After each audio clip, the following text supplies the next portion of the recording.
nitakurunguza usirudie tena kwa mtu huyu. Wewe shetani utalungula sasa hivi. Shetani tunaiwa vile mimi nafanyaga wewe shetani. Mtu wa rudi hapa tu. Tuliamwa na Yesu. Tuliamwa ni Imana. Ngeni twitwa Fabien. Mamishi yashize banjye moto. Nza kubyira muganga ko banyibye moto. Sasta arambira ngo sasta z'ijoro ngira bingezeho. Moto yanjye nkaba narayibonye ni nayo najeho. Mureke nge no kuyatsa mwumve ni nzima bose.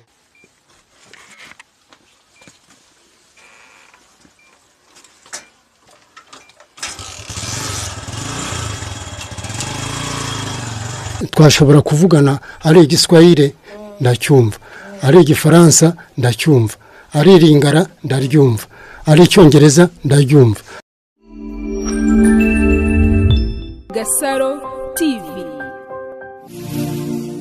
Dukomeza kubashimira abamaze gukora subscribe, share, comment.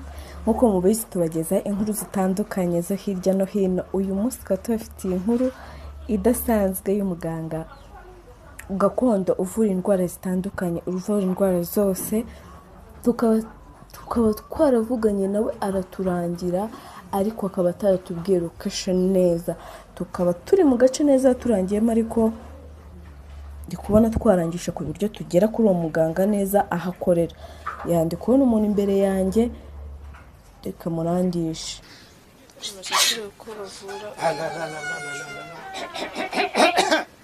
Shetani. Kimbia, acha mtoto mwanaume. Unamfuata kunini wewe shetani? Wewe mimi nakurunguza wewe. Wewe shetani mimi nitakurunguza usirudie tena kwa mtu huyu. Wewe shetani utalungula sasa hivi. Shetani tunaiwa vile mimi nafanyaga wewe shetani. mtu wa Shetani wewe. Toka ndani ya humu. Jina la Yesu. Turagiye wewe utarudia kamata pale kamata asigaye umwe bado habayaisha baragiye na habari bagenda na numusigaye baragiye na numwe bose baragiye barakuretse baragiye kwa dukoresha na Biblia mereza Biblia aho ngaho zana vuba wewe shetani ukarudia hapa tu tuliamwa na Yesu turi hamwe n'Imana. Haguruka wicare. Fasha. Icara aho ngaho. Wabonye buriya byari byaramufashe byaramurenze byari 12 ariko byose ndabitwitse bimuvuyemo.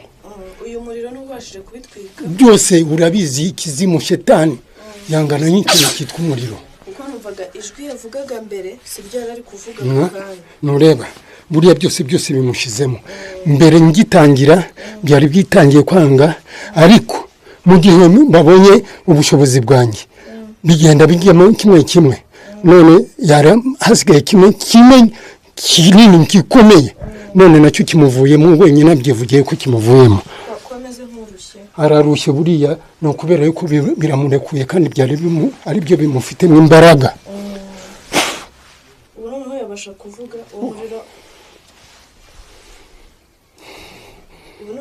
Kuvuga ubu yabasha kuvuga nta kibazo. Urumva noneho umeze ute bitandukanye no hariya gatoya? Ndumva ubu ngubu nta kibazo mfite. Mbere se wumvaga umeze ute mu busanzwe? Mbere nabaga nicaye ariko simenye ngo ndi heto. Ukajya uhora mvura ahantu utazi. Ubu uri kumva uri kubona ahantu turi ubu ngubu. Mwese ndi kubabona. Ubu ngubu nta kibazo. Ndikumva nta kibazo kabisa. Wumvise rero ukuntu umwana yaje ameze ntabwo ariko akimeze. Ubu ngubu ngewe iyo ndi kuvura iyo ndi kuvura ntabwo ngewe nk'ubu ngubu muha igihe agomba kuzishyurira.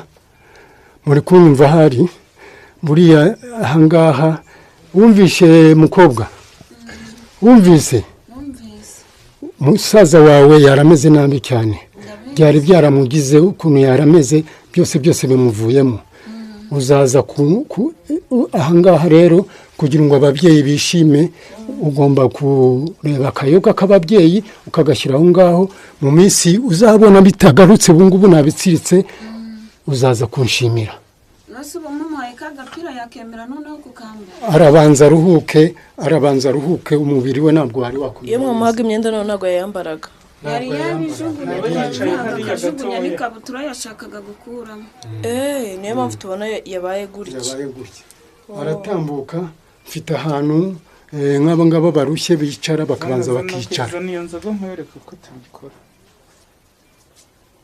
mbere yo kujya kwicara tunariyo mfite nzagaruka kubashimira ndi kubona uko bimeze urakoze shyira hariya arambura hariya rangiza umuhango ku mwana yazanye ngaho bikore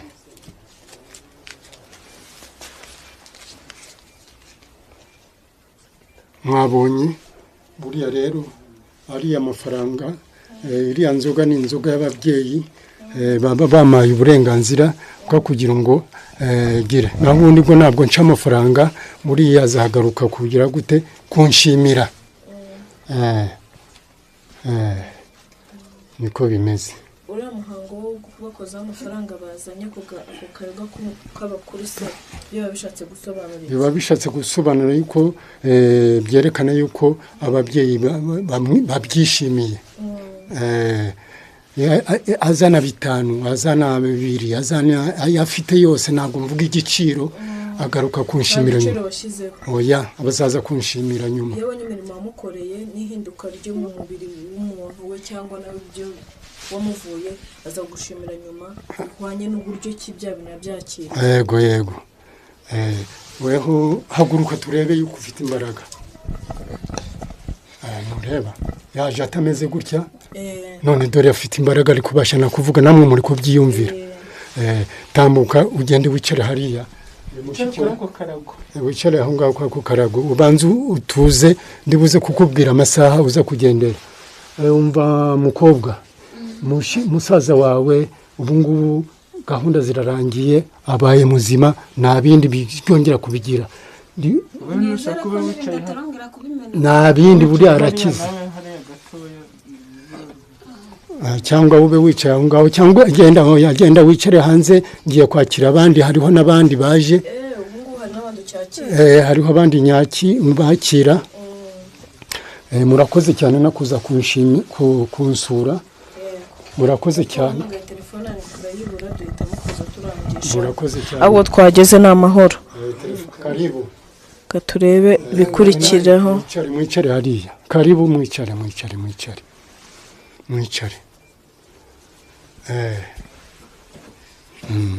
karibu babyeyi karibu habari muganga mzuri yule mtu wa Bukavu munanifuata mnajua Kiswahili muzi Kiswahili mimi naweza kuongea naye Kiswahili sana watoto wangu wote walipona ndio maana kukuja hapa na huyu bibi yangu kusudi utuone na tuko wazima lakini watoto sikukuya nao juu ya bato sasa asante sana unafaa mzuri sasa aravuze uyu muntu nureba imiti yanjye irakora pe n'umuntu uri Bukavu